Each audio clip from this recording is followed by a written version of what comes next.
Numerical तो बता रहा है 2 boys A and B are asked to take 4 chairs, उनको ये 4 चेयर्स लेकर के जाना है, कहाँ जाना है, from the ground floor to a room at the second floor. मतलब वो क्या कर रहे हैं, ग्राउंड फ्लोर से ही 4 चेयर्स लेकर के, 2 बॉयज हैं जिनका नाम ए और बी लिया है, ये लेके कहाँ जा रहे हैं, ग्राउंड फ्लोर से सेकंड फ्लोर तक जा रहे हैं। A takes 30 minute to do this work. अब ए क्या करता है, ए 30 मिनट में पहुंच जाता है, ए को लगता है 30 मिनट जो ग्राउंड फ्लोर से 4 चेयर्स को लेके सेकंड फ्लोर तक जाने में उसको 30 मिनट लग गए हैं।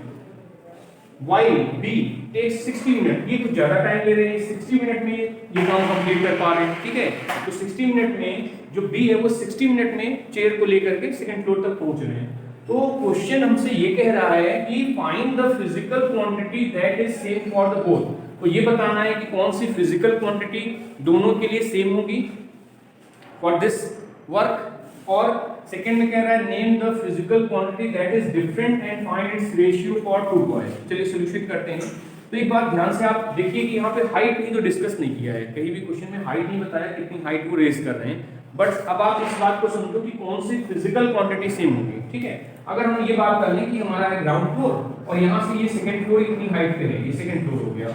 अब जब वो स्टेयर से लेकर के और चेयर को इतनी हाइट पे, जितनी हाइट पे लेके जाएंगे उतना ही वो वर्क करेंगे, और जो वर्क करेंगे उतना वो पोटेंशियल एनर्जी भी गेन करेंगे उस हाइट पर, ठीक है।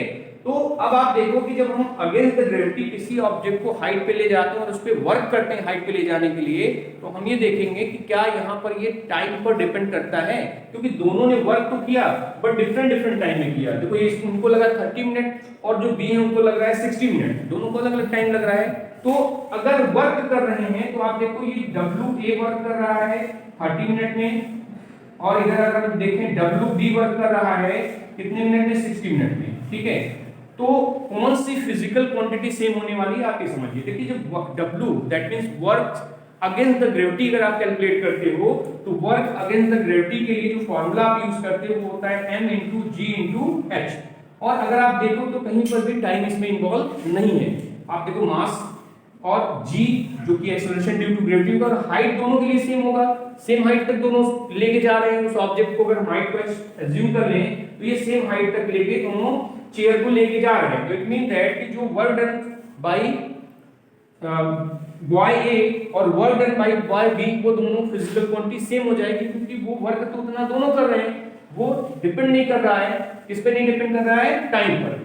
जो वर्क डन है वो यहाँ पे टाइम पे डिपेंड नहीं कर रहा है। इट मीन दैट कि दोनों का वर्क डन क्या हो जाएगा, सेम हो जाएगा, ठीक है। चलिए और डिटेल में आपको करके दिखाते हैं। सपोज कर लेते हैं मास ऑफ, हम आपको करके दिखाते हैं कैसे इक्वल हो रहा है। मास ऑफ 4 चेयर, भाई दोनों जो चेयर लेके जा रहे थे उसका मास, दोनों सेम मास को लेके जा रहे थे, तो उसको हम लोगों ने कह दिया m kg के थे, ठीक है। मास को हमने डिफाइन कर दिया m kg है।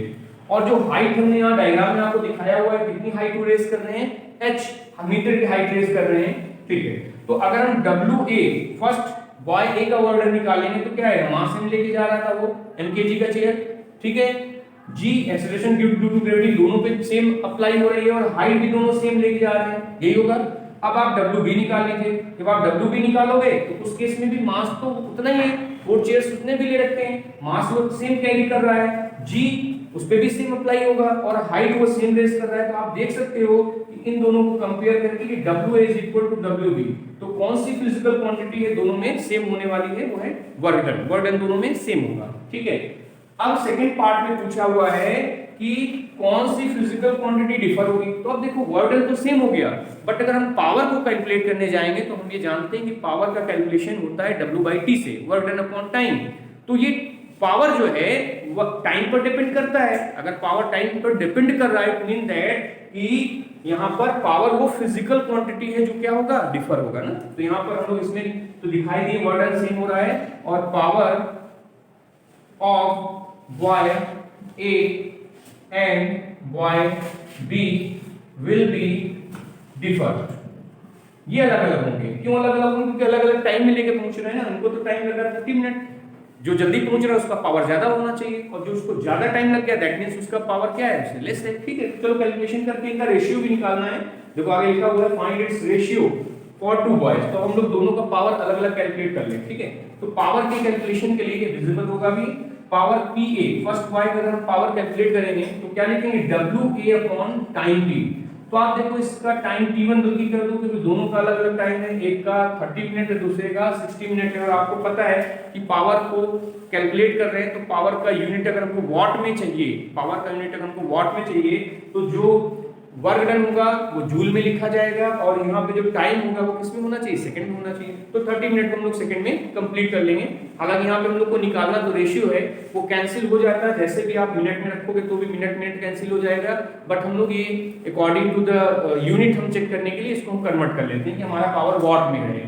तो अभी देखो WA की वैल्यू आपने अभी निकाल रखी है, आप लिख दो mgh, और टाइम इसका लग रहा है 30 मिनट, तो 30 into 60 कर देंगे तो ये सेकंड में हो जाएगा।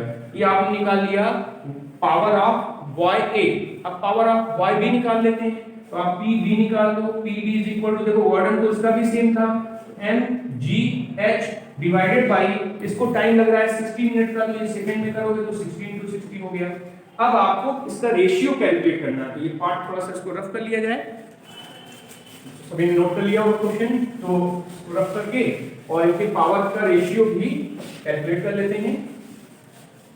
अब देखिए इनके पावर का जो रेशियो होगा PA upon PB will equal to, P आपने निकाल रखा है देखो यहाँ पर mgh अपॉन 30 into 60, डिवीजन करना है mgh अपॉन 60 into 60 से, और आप देख सकते हो mgh और mgh कैंसिल हो गया, उसको थोड़ा रेसिप्रोकल कर, ये 60 से 60 कैंसिल हो गया, ये 60 अपॉन 30 बचेगा, और ये आपने यहाँ 0 0 कैंसिल किया, 1 जाए 2 जा, तो ये रेशियो आ जाएगा 2/1। ठीक है, तो जो PA अपॉन PB का रेशियो है वो है 2/1। ठीक है, जो पावर ऑफ YA होगा वो more than power of YB हो जाएगा। ठीक है, पावर ऑफ YA का जो रेशियो, पावर ऑफ YA का देखो रेशियो आ रहा है 2, और इसके रेस्पेक्ट में पावर ऑफ B का रेशियो आ रहा है 1। इट मीन दैट कि जो पावर ऑफ A होगा वो क्या होगा, मोर होगा। देखो सेकंड न्यूमेरिकल में क्या बता रहा है, an object of mass 70 kg is raised to a height of 10 metre above the ground. तो क्वेश्चन बता इस तरीके से रहा है कि ग्राउंड लेवल से 70 kg की मास को, ये 70 kg का मास है, इसको ग्राउंड लेवल से 10 मीटर की हाइट पे ऊपर ले जा रहे हैं, 10 मीटर की हाइट पे इसको रेज कर रहे हैं। ठीक है, what is it's potential energy. तो पहले तो पोटेंशियल एनर्जी को इजीली हम लोग कैलकुलेट कर सकते हैं, किसी भी हाइट पे अगर ऑब्जेक्ट को ले जा रहे हैं तो उस पर वर्क करोगे, और जितना वर्क करोगे वही उसकी पोटेंशियल एनर्जी को गेन करेगा। तो ये जैसे W = m × G × H होता है, उससे वर्क डन निकलेगा, और यही रिलेशन हम लोग पोटेंशियल एनर्जी के लिए भी यूज करते हैं। तो P = mgh हो जाएगा, m पता है, G पता है, H पता है, तो कैलकुलेट हो जाएगा। सेकंड पार्ट में कह रहा है, if the object is allowed to fall, find its kinetic energy when it is halfway down। मतलब ये जब ऊपर से इसको छोड़ दिया जाए तो जब बीच में पहुंचेगा, दैट मींस बीच में पहुंचने का मतलब कहां पर होगा, 5 मीटर पे होगा। जैसे तो ये गिरेगा तो 5 मीटर तक, जब जिसमें 5 मीटर पे पहुंचा होगा उस समय उसके पास कितनी, क्या पूछ रहा है, काइनेटिक एनर्जी होगी। तो आप इस बात को समझ सकते हो कि law of conservation of energy में के अकॉर्डिंग जब इस ऑब्जेक्ट को आप रिलीज करोगे, ड्रॉप अलाउ करोगे फॉल करने के लिए, तो जितनी पोटेंशियल एनर्जी ये गेन किया है वो क्या करेगा, कन्वर्ट करेगा काइनेटिक एनर्जी में। और जिस समय ये मिड पोजीशन पे होगा इसका half potential energy half kinetic energy में कन्वर्ट हो चुका होगा। ठीक है, और at the time of strike to the ground, जिस टाइम ग्राउंड से टकराने जा रहा होगा उस समय इसकी टोटल पोटेंशियल एनर्जी जो यहाँ पे गेन किया था वो काइनेटिक एनर्जी में कन्वर्ट हो जाती है। आपने लॉ ऑफ कंजर्वेशन में ये पढ़ रखा है। तो अब देखो एक पार्ट तो ये है कि हम बता दें कि half way of the path, जो मिड पे जिस समय ऑब्जेक्ट पहुंचेगा उस समय जो उसका पोटेंशियल एनर्जी होगा हाफ हो चुका होगा, और जो हाफ एनर्जी इसने कन्वर्ट किया होगा वही इसकी काइनेटिक एनर्जी हो जाएगी। एक तो हम लोग ये केस बता सकते हैं, और क्या कर सकते हैं, इसको कैलकुलेट भी कर सकते हैं। अब आप क्या करोगे कि यहाँ से जब ड्रॉप हो रहा है ऑब्जेक्ट, तो इसका इनिशियल वेलोसिटी हो जाएगा 0। कितना ये ड्रॉप हुआ, 5 मीटर ड्रॉप हुआ, तो 5 मीटर ड्रॉप करने पे यहाँ पे कितना इसका स्पीड होगा। अगर हम यहाँ पे v निकाल लें, इस हाफ पोजीशन पे v निकाल लें, तब हम इसका हाफ mv² से इसका पोटेंशियल काइनेटिक एनर्जी इस पोजीशन पे ऐसे भी निकाल सकते हैं, डायरेक्ट भी निकाल सकते हैं। और क्या कर सकते हैं, और देखो ये भी कर सकते हैं कि ऑब्जेक्ट अगर हाफ पोजीशन पे आ चुका है तो हम ग्राउंड से इसकी हाइट को देखें तो 5 मीटर ही मिलेगा, तो हम 5 मीटर की हाइट पे पोटेंशियल एनर्जी निकाल दें। तो जितना इस पे पोटेंशियल एनर्जी यहाँ पे होगा वही इसको काइनेटिक एनर्जी के फॉर्म में मिल रहा होगा। तो हमारे पास अलग अलग वे हैं, जैसे भी आप करना चाहो तो सबसे सिंपलेस्ट वे यही है कि हाफ कर दें, लेकिन यहाँ पे हम लोग हाफ नहीं करते हैं। चलो यहाँ पे वेलोसिटी कैलकुलेट करके हम लोग फाइंड आउट करेंगे कि जब वो 5 मीटर ड्रॉप हो चुका होगा उस समय उसके पास कितनी काइनेटिक एनर्जी होगी। पहले फर्स्ट केस को कंप्लीट करो। तो गिवन क्या है पहले ये नोट कर लिया। क्या होता है कि आप बता दो 70 kg मास है और हाइट कितनी है 10 मीटर की हाइट तक इसको रेस करा रहा है। जी की वैल्यू गिवन ही होगी, जी हो गया 10 मीटर पर सेकंड स्क्वायर। तो सबसे पहले फर्स्ट केस में जो पोटेंशियल एनर्जी हाइट 10 मीटर पे जाने पे इसको गेन करेगा वो देख लो कितनी है। तो P इज इक्वल टू आप लिख सकते हो m इंटू जी इंटू एच। m हो गया 70, g हो गया 10, h हो गया, h भी 10 है, ठीक है। ये हो जाएगा 7000 जूल का पोटेंशियल एनर्जी इसके पास होगा फर्स्ट केस में। अब जब वो हाफ वे आ जाएगा जाने पे इसके पास कितनी काइनेटिक एनर्जी होगी। तो देख सकते हो ये 7000 की पोटेंशियल एनर्जी है वो धीरे धीरे कन्वर्ट हो रही होगी काइनेटिक एनर्जी में। जिस समय वो हाफ पोजीशन पे पहुंचेगा तो आधा इसके पास काइनेटिक होगा, आधा पोटेंशियल होगा। तो 3500 समझ में आ रहा होगा इसके पास काइनेटिक एनर्जी इस पॉइंट पर बीच में जब पहुंचेगा। हम लोग उसको कैलकुलेट करके दिखाएंगे। चलिए अभी देखिए सबसे पहले हमको ये मालूम करना है इस पॉइंट पे इसकी वेलोसिटी क्या है। काइनेटिक एनर्जी निकालना है तो मास इनटू वेलोसिटी का स्क्वायर चाहिए होगा। तो अब देखो जब इसको यहां से ड्रॉप करोगे तो इसका इनिशियल वेलोसिटी कितना है 0। v आपको निकालना है कि कितने हाइट पे निकालना है। h equal to 5 metre drop किया है और g की वैल्यू आपके पास 10 है।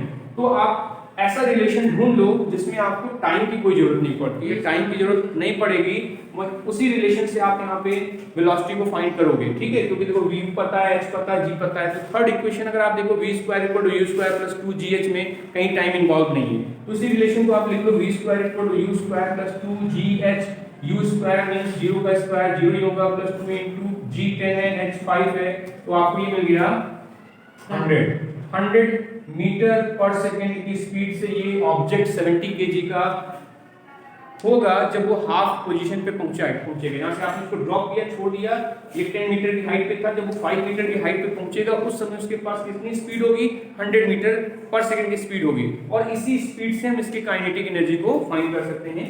तो काइनेटिक एनर्जी हो जाएगा हाफ mv स्क्वायर और आप देखो हाफ m की वैल्यू 70 kg है, मास 70 kg का गिर रहा है और v हो गया 100 का स्क्वायर, ठीक है। तो यहाँ से इसको कैसे किया आपने 35 मिल गया 35 और अच्छा यहाँ पर हाँ यहाँ पर आप देखो 20 स्क्वायर। अच्छा हाँ करेक्ट, 1 मिनट रुकिए यहाँ पे तो ये रिजल्ट जो मिला है वो तो 20 स्क्वायर में मिला है ना।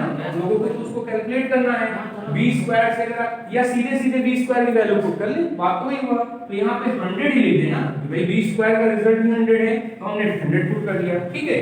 अब देखिए ये हो गया 35 और यहाँ से 2 जीरो को और मिल गए तो ये हो जाएगा 3500 जूल। तो 3500 जूल की काइनेटिक एनर्जी होगी जब वो पहुंचेगा मिड ऑफ द पाथ, जब बिल्कुल बीच में होगा 10 मीटर की हाइट से, जब बीच में गिर रहा होगा और बीच में पहुंचेगा उस समय इसके पास काइनेटिक एनर्जी होगी 3500 जूल की। और इसी बात को हम लोग डायरेक्टली भी समझ रहे थे कि पोटेंशियल एनर्जी यहाँ पर 7000 का है तो जब मिड में पहुंचेगा तो हाफ काइनेटिक हो जाएगा, हाफ पोटेंशियल होगा। ये होगा according to the law of conservation of energy, ठीक है। तो यहाँ से हम लोगों ने कैलकुलेट कर लिया 3500 जूल का काइनेटिक एनर्जी।